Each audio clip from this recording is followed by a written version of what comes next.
Next function है हमारा packaging and labelling. ये हम चैप्टर में आगे भी पढ़ेंगे, ये हमारे चैप्टर के टॉपिक्स भी हैं चैप्टर के अंदर के।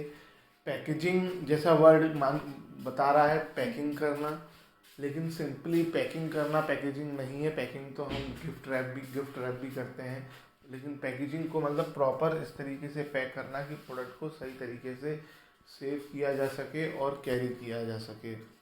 Packaging refers to designing and developing the package of the product. ऐसा नहीं कि सिंपल सोच लिया और पैकेजिंग हो गई। आप देख सकते हैं डीओ एक बॉटल में आता है, ऐसी स्प्रे बॉटल में, जिससे वो इजीली यूज़ किया जा सके, लेकिन पाउडर वैसी बॉटल में नहीं आता। पाउडर में वो ऊपर छोटे छोटे होल्स देते हैं ताकि उसको उस तरीके से यूज़ किया जा सके। ऐसे ही हर एक प्रोडक्ट जो है उसे यूज़ के हिसाब से उसकी पैकेजिंग में उसकी पैकिंग होती है। उसके अलावा कई प्रोडक्ट ऐसे हैं जो नॉर्मली लूज़ पड़े रहते हैं, और कई प्रोडक्ट ऐसे हैं जिनकी पैकेजिंग लूज़ नहीं हो सकती। आप इलेक्ट्रॉनिक प्रोडक्ट देखेंगे तो वो एक बॉक्स में उसके अंदर थर्माकोल के अंदर पैक होकर आते हैं। फ्रूट्स जो है वो खूब सारा वो भूसा टाइप भरा होता है, ग्रास भरी होती है, उसके अंदर बॉक्स के अंदर आते हैं। वुडन बॉक्स के अंदर, जनरली कार्डबोर्ड बॉक्स के अंदर आते हैं। मिल्क जो है वो प्लास्टिक की थैली में, थोड़ी सी हाई क्वालिटी प्लास्टिक की थैली में आता है। तो हर एक तरह के लिए पैकिंग अलग अलग है, सभी एक जैसी पैकिंग में नहीं आ सकते हैं। लेबलिंग का मतलब होता है पैकेजिंग के ऊपर जो भी हम लिखना चाहते हैं प्रोडक्ट के बारे में या किसी भी चीज़ के बारे में, वो पैकेजिंग है। कोई भी सिंपल से टैग से लेकर कॉम्प्लिकेटेड से कॉम्प्लिकेटेड उसमें जो बनता है, ग्राफिक्स बनती हैं, दैट इज़ लेबलिंग। कहीं लेबलिंग में कुछ चीज़ें कंपलसरी होती हैं इसलिए हमें करनी पड़ती हैं, और कुछ चीज़ें हम इसलिए करते हैं क्योंकि हम अपने प्रोडक्ट को और अच्छा दिखाना चाहते हैं। जैसे अगर आप कोई फूड प्रोडक्ट खरीदने लेके जा रहे हो तो उसकी मैन्युफैक्चरिंग डेट, उसकी expiry date, ingredients, whether it is a veg product non veg product, वो लाल सिंबल, रेड सिंबल और ग्रीन सिंबल उस पर होता है। तो ये सब इंफॉर्मेशन लॉ की तरफ से कंपलसरी की हुई हैं। तो लेबलिंग में हम आगे पढ़ेंगे कि और क्या क्या होता है। Packaging is only not important for production of the product but also serve as a promotional tool. ये हमें एडवर्टाइजमेंट के भी काम आता है। प्रोडक्ट के ऊपर लिख दिया जाता है 25% एक्स्ट्रा, 2% ऑफ, और भी बहुत सी अच्छी अच्छी बातें लिख दी जाती हैं। और समटाइम्स हम क्वालिटी भी डिफ्रेंशिएट कर पाते हैं पैकेजिंग के हिसाब से।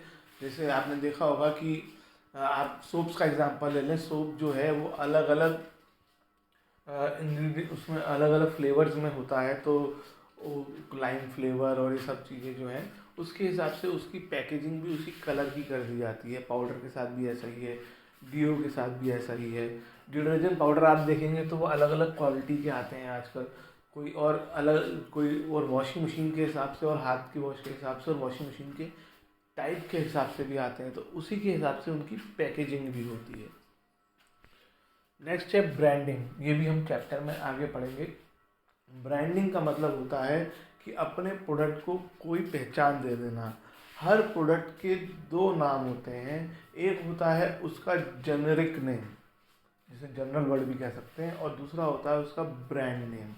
जैसे आपके घर पे, हमारे सबके घर पे फ़ैन है, ठीक है, तो हम कहेंगे हमारे घर पे फ़ैन है, ये उसका जेनेरिक नेम हुआ। लेकिन अगर आपने कहा कि मेरे पास हेवल्स का फ़ैन है, आपने कहा मेरे पास ल्यूमिनस का फ़ैन है, ऐसे कोई कंपनी का नाम लेकर आपने बोल दिया कि फ़ैन है, तो वो ब्रांड नेम हो जाएगा।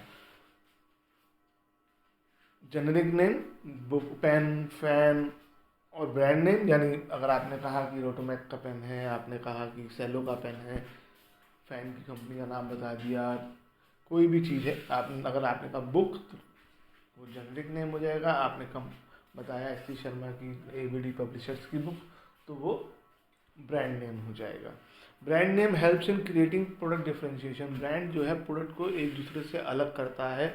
हम कई कंपनियों के लिए कई प्रोडक्ट इसलिए ज़्यादा देने के लिए पेमेंट ज़्यादा देने के लिए तैयार हो जाते हैं क्योंकि वो ब्रांडेड प्रोडक्ट हैं और वो हमें दूसरों से अलग करता है। तो ब्रांडिंग के और कस्टमर की लॉयल्टी भी बढ़ाता है। तो अभी हम ब्रांडिंग के बारे में आगे चैप्टर में डिटेल में पढ़ेंगे ही।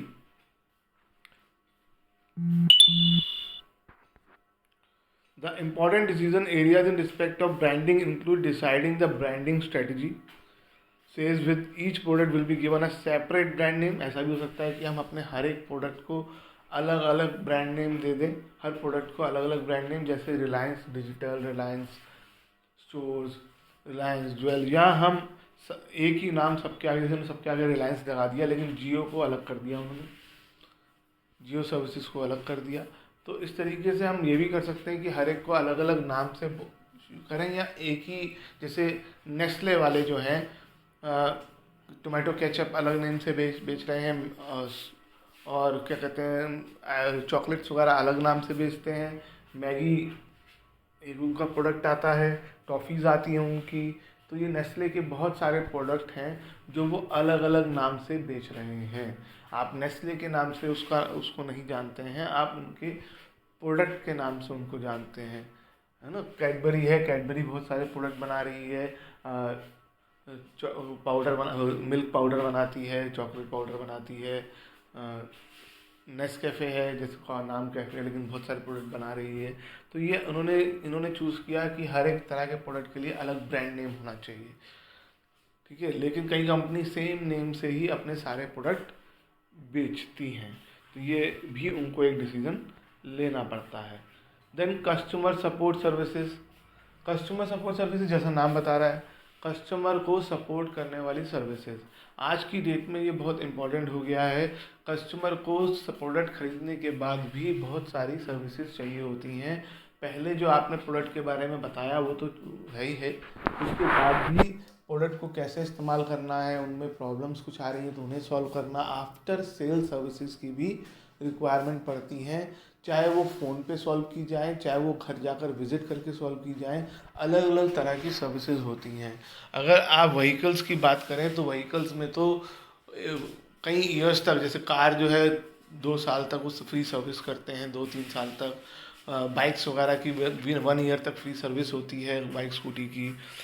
A very important function of the marketing management relates to developing customer support services और आफ्टर सेल सर्विसेज भी कहते हैं इसको, जिसमें हम कस्टमर की कंप्लेंट्स को सॉल्व करेंगे और कोई अगर सर्विसेज होंगी तो उन्हें पूरा करेंगे। Maintenance services, technically services, consumer information.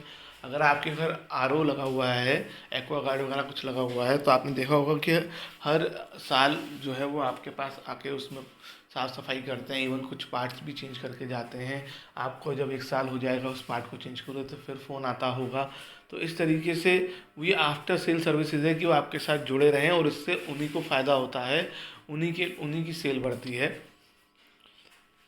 क्योंकि उनका पर्पज़ होता है कस्टमर को मैक्सिमम टू मैक्सिमम सेटिस्फाई करना, जो कि आज की डेट में हर बिजनेस का मेन टारगेट हो गया है।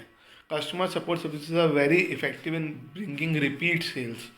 कस्टमर फिर से लौट के आता है हमारे पास, पुराने प्रोडक्ट जब से रिप्लेस करना होता है तो वो प्रोडक्ट के लिए लॉयल होता है। आफ्टर सेल सर्विसेज इसी का एक एडवांटेज देती हैं कि अगर आप अच्छी सर्विसेज देंगे तो कस्टमर आपके पास प्रोडक्ट को फिर से खरीदने आएगा।